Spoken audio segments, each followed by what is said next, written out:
Imagine not being able to read the paper because your hands were shaking. Imagine not being able to read newsprint as your world faded to black.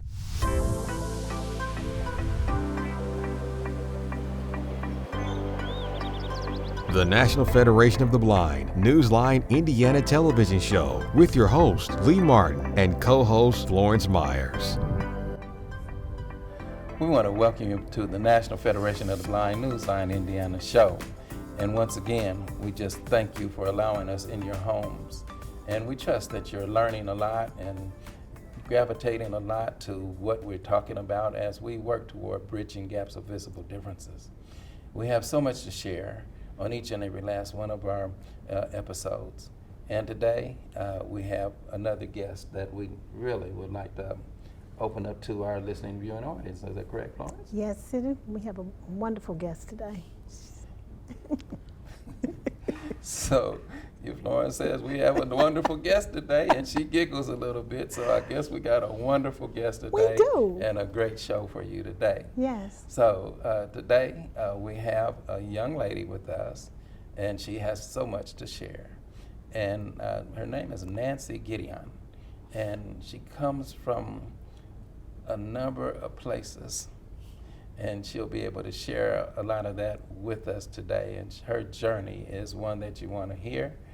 She has a lot to offer from her past and her present, and I just hope that I'm around to see all of her future. So without any further ado, Florence, you want to introduce our guest? I sure would. Now, Nancy, our guest today is Nancy Gedeon, and Nancy has been a guest here before.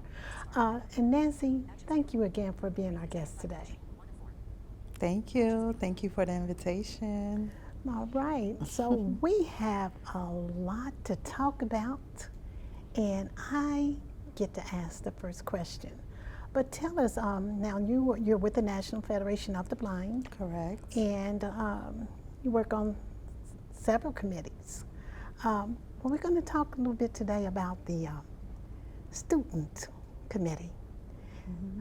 But tell us first a little bit about you, Nancy, your journey with blindness, and just a little bit about you.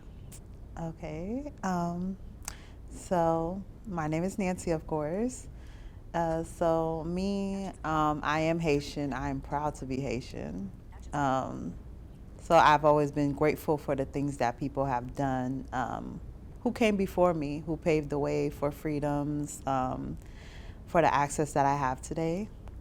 So a little bit about me, I have a passion for advocacy. So anything involving advocacy, standing up for people who don't have a voice, if I'm the one that needs to be in those spaces to speak up for them, I will.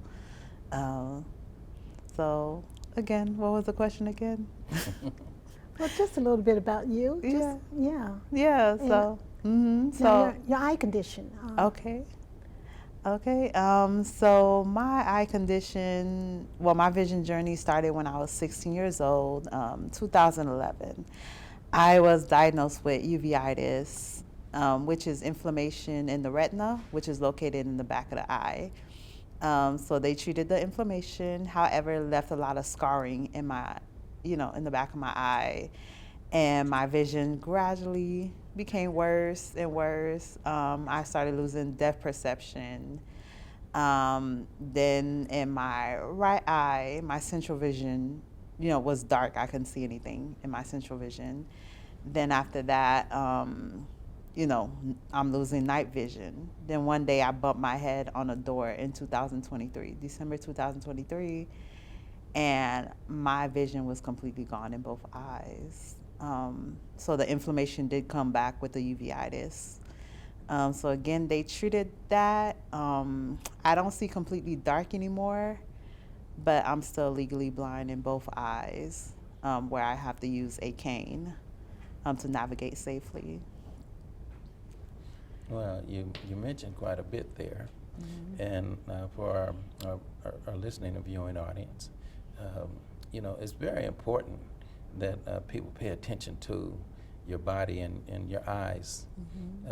As you indicated, that inflammation in your eyes, was very damaging. I had some of the same things that occurred, and they call it scleritis, where the inflammation built up, just like you did. Yeah. And but it took years for mine to develop, and don't know what causes it, been around chemicals and things of that nature, but we don't know what environments impact our sight. So it's very important to our listening, viewing audience that you get your eyes examined at least once a year. That's very important. We don't want anyone to, succumb to sight loss or blindness. And we want to preserve that. You can preserve that on your own and take it from us. 1, 2, 3 of us sitting right here.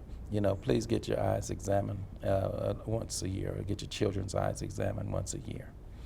Okay, so tell me something. You become a member of the National Federation of the Blind. How did you hear about the National Federation of the Blind? Okay, I heard about the National Federation of the Blind because someone invited me to I had a friend on Facebook, after networking on Facebook, connecting with other blind people on social media, they invited me to a convention. At that convention, I met a gentleman who told me about, the National Federation of the Blind, also known as the NFB. And I just loved his demeanor. I loved his confidence. He spoke to me very well. Then when I got home, I did some more research. I did my research on the philosophy. I saw that the NFB promoted, basically living the life you want, not letting blindness limit you. Basically, being the person that you want to be. And so I got connected with Lee Martin, the president of the Circle City chapter. And I joined the chapter, and I've been active ever since. They're like family to me. All right. Now, with the National Federation of the Blind, you said you joined the chapter, and every year the National Federation of the Blind has conventions, annual conventions in different states, and so last year you actually attended one of our national conventions, correct? Yes. Tell us, if you would, a little bit about your first time going to a National Federation of the Blind convention. Oh my God, my first time, it was wonderful. It was like Disney World or something for blind people. So it was just so amazing to see, people just like me, people who understood what I'm going through, getting to meet different people, understanding their story, their journey. One of my favorite parts was definitely the student organization, National Association of Blind Students, going to their session and basically seeing how they organized themselves, all the programs they were doing, all the advocacy work that they were doing as students, and also the Blind Lawyers Division as well, since I am interested in law. It was great to see that there are a lot of blind lawyers. So that pushed me even more to pursue my career. And it was just exciting. Like, I learned so much, and it actually sparked, fire in me to start advocating or finding ways I can be, more active in the blind community as well. Well, I'll tell you, Nancy, it's always exciting to attend your first national convention. When you say that for yourself, Lawrence. Yes, it is. And the anticipation of it all. But sometimes you have to do a little work to get there. And you applied for a national scholarship through the Kenneth Jernigan Scholarship. You did that with your own initiative, and I really was watching you, and you were so appreciative of what you did. And as you attended the rookie roundup, where our national president, Mark Riccobono, and the national officers and many blind NFBers were there, and I think we had something like 3,000 people there. Yeah. You know, so you know, very appreciative of what you've done. But I want to talk a little bit about, you know, you're getting more into advocacy. You know, you just have that grit about you, and you know, you're just so smooth and with it. And I understand and learned, you know, just how you you know, accept advocacy. So you want to talk a little bit about some of the advocacy that you most recently did with the Washington seminar. Okay, yes. So I had the pleasure of participating in the Washington seminar, which is something that the NFB does every year to present legislation to our representatives. So I had the opportunity to do it on Zoom because there was a storm. I wasn't able to be there in person, but I did it on Zoom. We presented legislation that focuses on education and also employment for the blind. So I enjoyed it because that is something I'm passionate about. Definitely passionate about education, and definitely when, you know, we're done pursuing our education, we want to make sure that when we get into the workforce, we have, you know, certain access.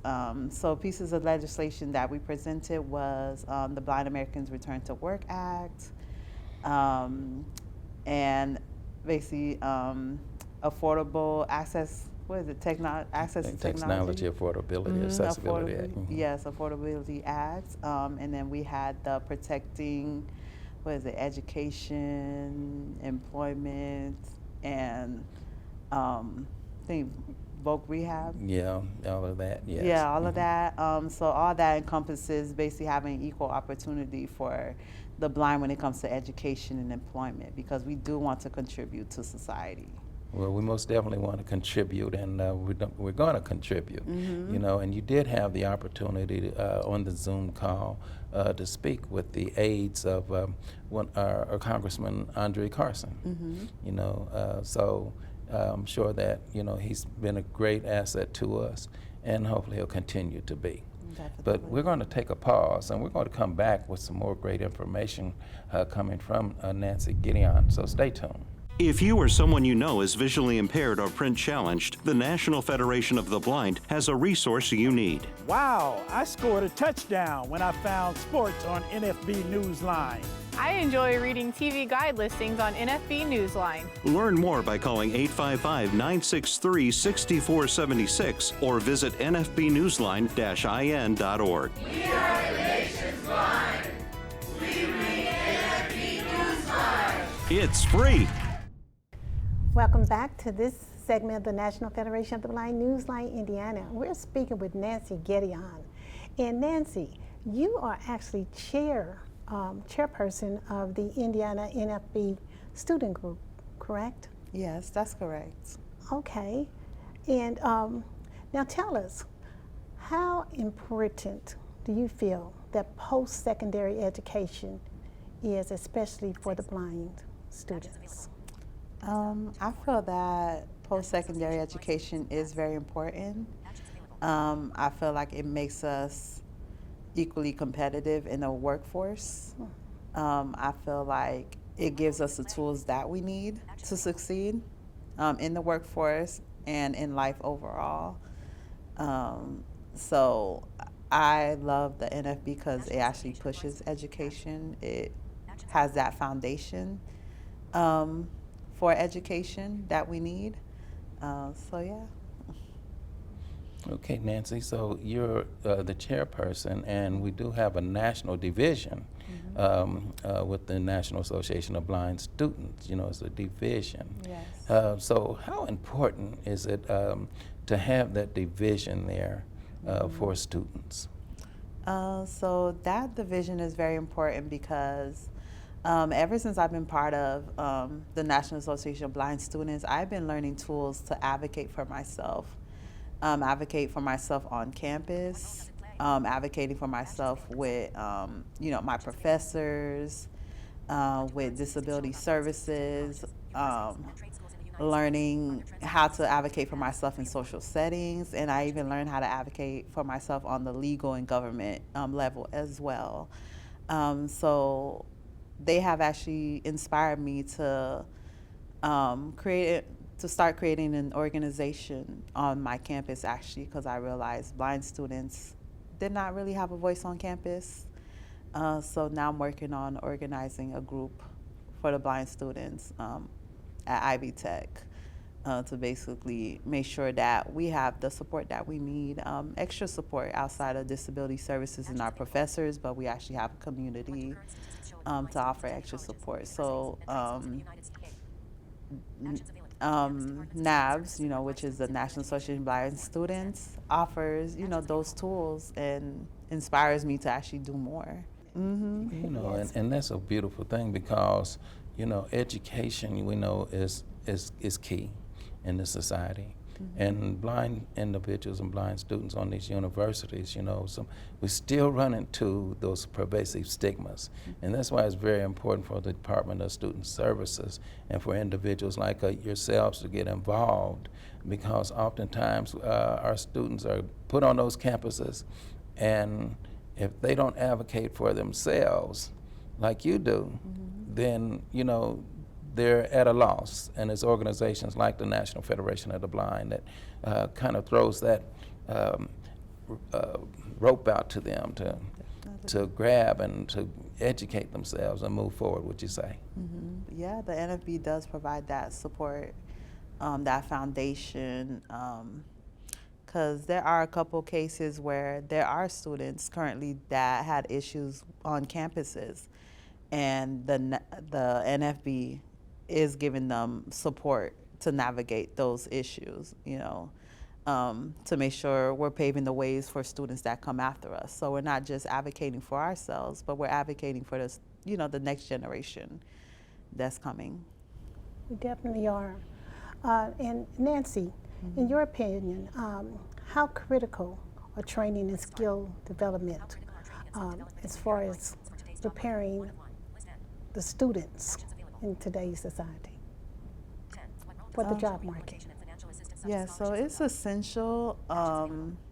Again, we got to be more competitive in the job market, and also, the landscape of the job market is changing because of AI and technology. So it is important to stay educated and to be prepared and have those tools and understand, the resources available to us. Well, you mentioned earlier about the Access Technology Affordability Act.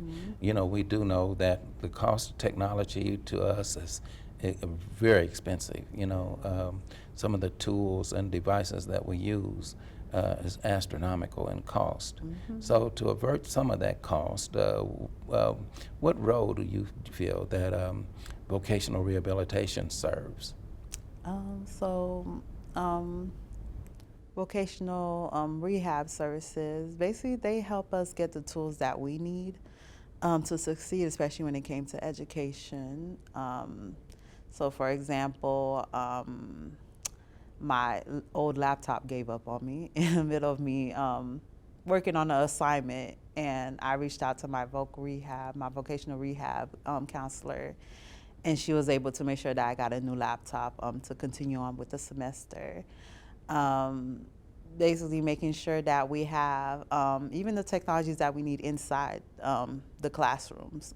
So we have different things such as the Marnark, such as the mirror pad, different things that we can use to zoom into the board when the professor is talking, different things that we use to help us read or magnify. Even the refreshable Braille displays are helpful because, yes, the screen reader is nice, but there are certain classes where you need to physically read, the words, especially when it comes to taking language classes. You need to physically read the words because the screen reader is not going to pronounce it, or, you're not going to pick up on the accents like that. So technology is very important, especially when it comes to education, and voc rehab is very helpful when it comes to providing that support that we need. I think this would be a good time, Florence, to even mention Easter Sales Crossroads. Yeah. Talk about that little lab that they have there. Yes, they have a loan library at Easter Seals Crossroads, which actually loans equipment, assistive technology to blind and, well, I want to say blind and visually impaired individuals. It's free, and I think that it's a great program, and it is for anyone who is blind, visually impaired. I've used the service myself. I think it's a great tool to have. Yeah, that'd be a great outlet for your group to know about here in Indiana. Absolutely. Yes. You know, definitely. great resource there, Mr. Brian Norton. You know, Now, how important is having access to affordable assistive technology for students and, let's say, academic achievements? So it's important to have those technologies because basically it makes sure that it's a level playing field, basically. If we don't have the technology that we need to succeed in class, we're going to fall behind. If we don't have basically our screen readers, if we don't have our braille displays, if we don't have, you know, our magnifiers, our mirror pads, you know, we're going to be left behind, basically. And those technologies are very important to keep us, you know, afloat and basically on the same level as our peers. So those technologies are very important, very important. And I would say for anyone, any student who is blind, just like they mentioned, Eastern Crossroads, go and, you know, try out those technologies to see what is going to assist you in your academic journey. you know, there are a lot of tools out there, but without the proper tools, you know, we can't receive the proper education. To our sighted peers, you know, it's like you go into a classroom that you buy the book, but it don't have any words in it, you know. So, you know, when you just have to think sometime. And if our society was really geared toward progressing people's lives with people with disabilities, and those particularly as we talk about with blindness, then we wouldn't have all these other barriers that we have to continue to face. And that's why it's so important for people like yourself to be advocating for the younger generation, the generations behind you. You know, so that's very important. So one of the things that the National Federation of the Blind offers is a national scholarships. You're applying for a national scholarship this year. You know, what do you think about the application process itself? And as we know, 30 students receive $8,000. One student or two students receive more. And, you know, it's a competitive market there. And we have students from all over the country applying for those scholarships. So what is your desire? So basically the application process, it's very simple. I like how they made it simple. So I like how the NFB, you know, not only says they support education, but they show it. They provide resources. So with the application process, of course, there's an essay. You have to upload your transcript or unofficial transcripts and get a letter of recommendation. So I am looking forward to that. I am applying for it, and you know, we're gonna speak into existence that I do get it. So I just love that the Federation does support students in that manner, because education is expensive. Yes, we do have financial aid, but a lot of us are going to be pursuing degrees that financial aid is not going to cover. For example, for law school, financial aid is not going to cover law school fully, so I'm going to have to come out of pocket for a lot of those expenses and tuition and all that. But it's good that the National Federation of the Blind is here, you know, to help us, give us a jump start. Because students, we're not working. A lot of us are not working at the moment because it already takes a lot to go to school full time. It takes us twice as much time for us to do the tasks that our sighted peers are doing. So a lot of us are not working, or we don't work full-time jobs. So I like how the NFB provides that opportunity to get a jump start or some type of financial assistance. Well, I tell you what, we really appreciate all of that, and we do know that we do need that financial assistance, and I'm trusting that you get that. So we're going to take a short pause, and we're going to come back with the conclusion of our show, as this time has really flown by. So stay tuned. Thousands of Indiana residents feel isolated from the world due to vision problems. Thanks to the National Federation of the Blind, visually impaired Hoosiers can hear newspapers, circulars, and magazines from across the globe. I'm a Vietnam veteran. I'm blind. I read Stars and Stripes on NFB Newsline. Learn more by calling 855-963-6476 or visit nfbnewsline-in.org. Subscribe free to NFB Newsline. You gonna count me down? We have disabilities. And we make you uncomfortable. It's why you love to vote as prom king. But do you remember us on Monday? You are afraid to see us fail. It's why you place us in jobs with few challenges. We make you nervous. So you do really silly things. like talking louder to someone who's blind. Now, think about that. And then take a deep breath. Relax. Relax. Just be yourself. Be you. Just be cool. Because most certainly, I am. I am. I am. I am. I am. I am. I am. I am. This guy is. We are. Welcome back to the conclusion of our show. And Nancy, thank you again for being our guest today. Do you have any parting words for our listening and viewing audience today? Yes. So basically, don't be afraid to speak up for yourself. Don't be afraid to advocate for yourself in any spaces that you're in. You know, stand up for yourself. You have the right to be heard. Okay, the right to be heard. So if you want to reach out to us and reach out to Nancy, you can reach her at 855-963-6476. We want to thank you once again for joining us today, and we look forward to having you back next Sunday as we have numbers of guests to bring to you then. Take good care of yourselves, and God bless. The National Federation of the Blind Newsline Indiana television show. For more information, go to nfb-in.org or call 855-963-6476. That's 855-963-6476.